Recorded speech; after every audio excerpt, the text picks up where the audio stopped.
দেশৰ প্ৰধানমন্ত্ৰী নৰেন্দ্ৰ মোদী ডাঙৰীয়াই আমেৰিকালৈ গ'ল। ট্ৰাম্পৰ লগত বহিল, কথা পাতিলে, সংবাদমেল সম্বোধন কৰিলে। এতিয়া আমি ক'ব খোজা কথাটো হ'ল এটা ভিডিঅ' চৰ্চিত হৈছে, খুব ধুনীয়া ভিডিঅ', কিন্তু ভিডিঅ'ৰ মৰ্মটো আমি বুজা নাই। সেইকাৰণে কোনোবাই যদি বুজে, যদি কোনোবাই বুজিছে, তেতিয়াহ'লে আমাক মৰ্মটো বুজাই দিলে ধন্য হ'ম। এইকাৰণে কৈছোঁ, বৰ ধুনীয়াকৈ ডনাল্ড ট্ৰাম্প ডাঙৰীয়াই এৰি দিছে এখন চকীখনত বহিছে আৰু তেওঁ চহী কৰিছে আমাৰ মোদী ডাঙৰীয়াই, কিন্তু চহী ক'ত কৰিলে? এই কথাটো কোনোবাই জানে নেকি? কিবা চুক্তি হৈছিল নেকি? কোনো চুক্তি হোৱা নাই। যদি কোনো চুক্তি হোৱা নাই, এই চহীটো ক'ত কিহৰ বাবে কৰিলে? এতিয়া এই ভিডিঅ'টো বাদ দিলোঁ, এটা বাতৰি চাওক, অসমীয়া প্ৰতিদিন কাকতৰ বাতৰি। বাতৰিটোত স্পষ্টভাৱে উল্লেখ আছে যে অবৈধ ভাৰতীয়ক ঘূৰাই ল'বলৈ সাজু দিল্লী। মোদীয়ে কৈছে কথাখিনি, আমেৰিকাত কৈছে। আৰু তাৰপিছত এই বাতৰি চাওক, মানে তেওঁলোকৰ বিশেষ বিমানেৰে পুনৰ 119 গৰাকী অবৈধ ভাৰতীয়ক অমৃতসৰত নমাই থৈ গৈছে। মানে কি? এই যে চহী কৰিছিল, মানে এই চহীটো এয়া আছিল নেকি যে ভাৰতৰ যিবোৰ অবৈধ আছে আমি ঘূৰাই ল'ম, মানে কোনো প্ৰতিবাদ নকৰোঁ, এই যে নিশংসভাৱে হাতে ভৰিয়ে বান্ধি, কঁকালত বান্ধি বিশেষ বিমানেৰে যে পঠোৱা হৈছিল, এই কথাবোৰত আমাৰ আপত্তি নাই, অভিযোগ নাই। পুনৰ আমি আমেৰিকাত থকা সকলোবোৰ অবৈধ নাগৰিকক গ্ৰহণ কৰিম, গতিকে এনেকৈ পঠাই থাকক, আমাৰ আপত্তি নাই। এই ধৰণৰ বিষয়ক লৈ চৰ্চা হৈছিল নেকি? এই ধৰণৰ বিষয়ক লৈ চহীটো কৰা হৈছিল নেকি? কাৰণ একাংশই বৰ ধুনীয়াকৈ আপডেট দি আছে, ভাৰতীয় জনতা পাৰ্টি চাওক মোদী ডাঙৰীক কেনেকুৱা সন্মান কৰিছে, কেনেকুৱা এটা মানে সাংঘাতিক, ট্ৰাম্পে কি মানে আনুনয় বিনয় কৰি বহিব দিছে। কথাটো হ'ল, এই চহীটো কিহৰ আছিল, ক'ত কৰিছিল, এই কথাটো কোনে জনাব?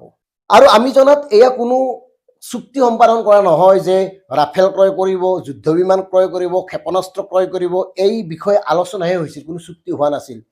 অৱশ্যে এই কথা প্ৰত্যেকেই জানে যে যদি আমেৰিকাৰ পৰা ক্ষেপণাস্ত্ৰ বা যুদ্ধ বিমান ভাৰতে কিনিব খোজে, কেইবা লাখ কোটি টকা ব্যয় পাব তেওঁলোকে, কেইবা লাখ কোটি টকা তেওঁলোকে যিহেতুকে পাব, গতিকে আঠে বেঠে এই বিষয়ে আলোচনা কৰিব, তাত কোনো আপত্তি নাই। কিন্তু আমাৰ কথাটো হ'ল, ৰাফেল, ক্ষেপণাস্ত্ৰ এইবিলাকক বাদ দি চহীটো কিহৰ আছিল? এই চহীটো কিহত কৰা হৈছিল, কাৰ বাবে কৰা হৈছিল, কি হৈছিল? আৰু আমি ভাবোঁ কোনো আপত্তি অভিযোগ নকৰাকৈ আমেৰিকাত থকা অবৈধ ভাৰতীয়সকলক আমেৰিকাই যেতিয়াই মন যায় তেতিয়াই বিতৰণ কৰিব পাৰে, আমাৰ ভাৰতবৰ্ষ সাজু আছে।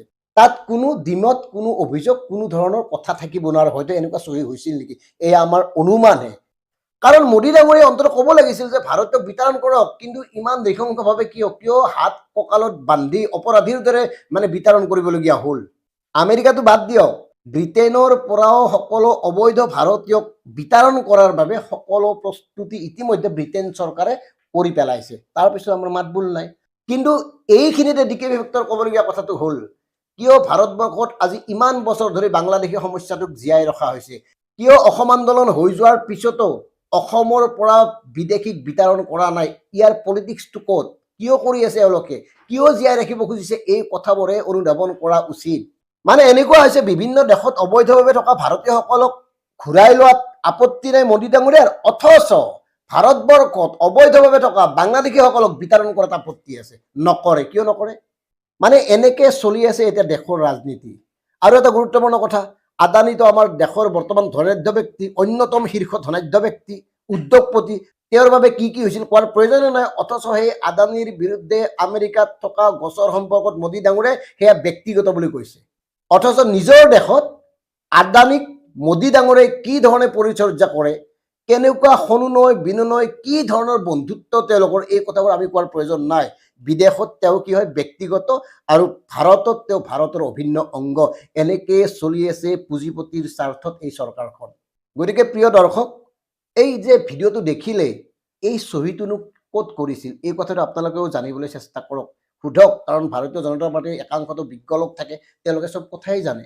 বিভিন্ন ধৰণৰ চালকুল তালকুল বনাই মেলি তেওঁলোকে বুজাব জানে, গৌৰৱৰ সম্পৰ্ক, পত্নীৰ সম্পৰ্ক, বিদেশী সম্পৰ্ক, আয়াস সম্পৰ্ক। গতিকে এই বিষয়টো আমাক বুজাই দিব বুলি আশা কৰিলোঁ। ধন্যবাদ।